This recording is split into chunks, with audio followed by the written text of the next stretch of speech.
간단한 검색을 한번 해볼게요. 제가 라식 수술을 하고 싶은 사람이라고 가정하고 검색을 시작해요.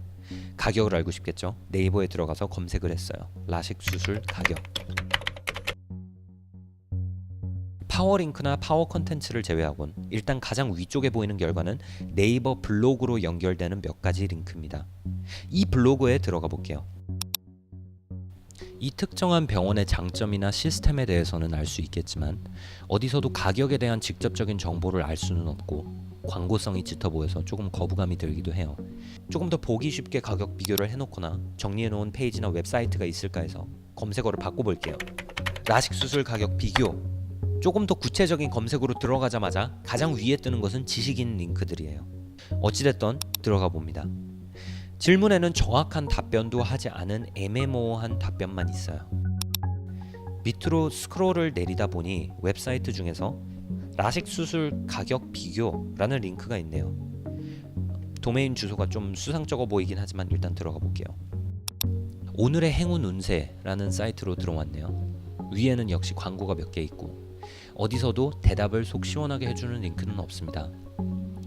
결론적으로 제가 라식 수술의 정확한 가격은 아니더라도 대략적인 가격대를 알고 싶은 사람이라고 했을 때 네이버 검색을 통해서는 쉽게 이를 확인할 수가 없는 상황이에요. 라식 수술 가격이 500원인지 5억 원인지 가격대라도 알고 싶었는데 네이버 검색으로는 알 길이 없다는 이야기예요. 이에 반해서 구글에서 영어 검색을 해보겠습니다.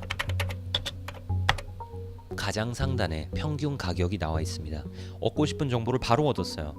물론 여기서 정확한 비교를 하려면 구글에서 라식 수술 가격을 검색했어야지 라고 말씀하실 수도 있겠지만 여기서 저는 네이버와 구글을 비교하고자 하는 게 아니에요. 여기서 제가 하고 싶은 이야기는 한국 인터넷 생태계 자체에 대한 이야기예요. 거의 국민 포털 사이트라고 해도 손색이 없고 국내 인터넷 시장을 독점하다시피 하고 있는 네이버에서 이렇게 간단한 정보조차 얻기 어렵다는 것은 저로서는 조금 수긍하기가 어려워요. 한 가지 검색을 더 해볼게요. 공대 남녀 비율. 네이버 카페로 이어지는 결과가 상당히 많이 나오는데 영양가는 딱히 없네요. 그리고 바로 밑에는 네이버 지식인으로 이어지는 결과들이 줄을 잇습니다. 이 또한 출처가 분명한 정보를 얻기엔 문제가 많아요. 그럼 검색어를 한번 바꿔서 검색을 해볼게요. 공대 성비. 커뮤니티 사이트로 이어지는 링크밖에 없어요. 그리고 바로 그 아래에는 네이버 포스트, 네이버 카페로 이어지는 링크들만 가득하네요. 검색을 하자마자 정확한 수치를 얻는 것은 불가능에 가까워요. 이에 반해서 영어로 검색을 해볼게요.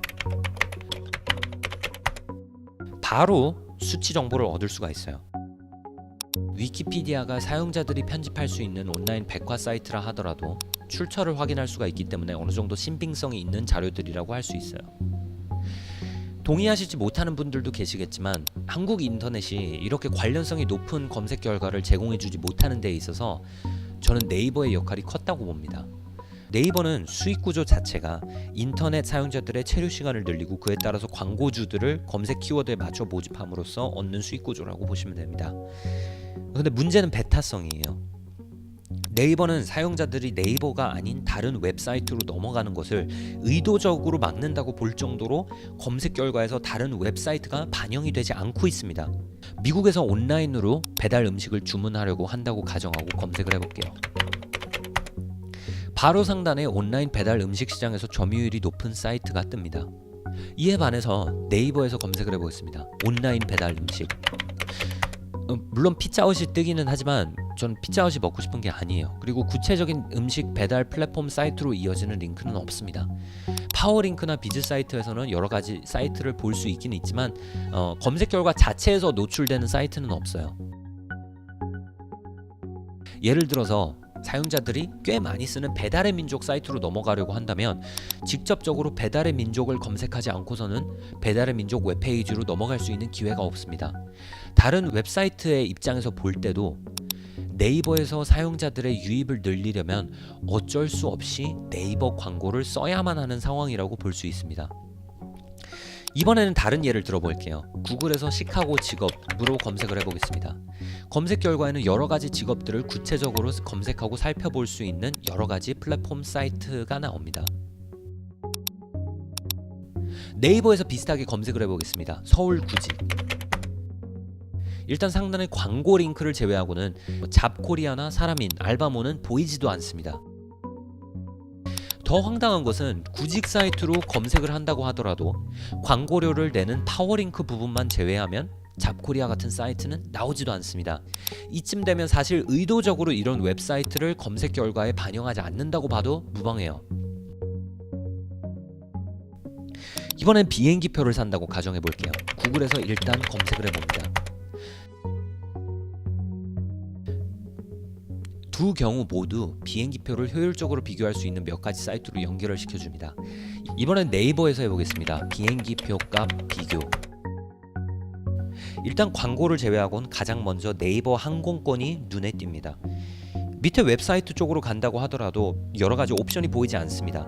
사용자 입장에서 검색을 한 후 첫 인상으로 볼 때는 네이버 항공권이 가장 편리한 레이아웃으로 나오기 때문에 가장 구미가 당기는 초이스로 보일 것 같아요. 이렇게 되면 거의 반강제적으로 네이버 항공권을 사용하게 됩니다. 네이버 항공권 이외에도 네이버는 네이버 부동산, 책, 자동차, 영화, 게임, TV 연예, 금융, 뮤직 등 여러 가지 플랫폼을 운영하고 있습니다. 물론 네이버가 여러 가지 서비스를 제공하는 것 자체가 나쁘진 않다고 봅니다. 어느 정도 편리함도 있긴 합니다. 하지만 문제는 여기 있습니다.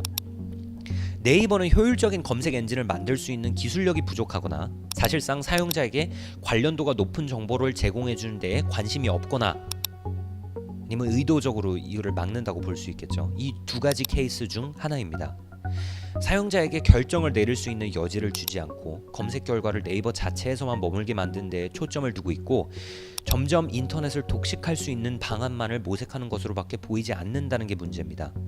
네이버의 홈페이지만 본다고 하더라도 사용자들의 체류 시간을 오롯이 네이버에서만 늘리기 위해 운영되고 있는 것을 쉽게 알 수 있습니다.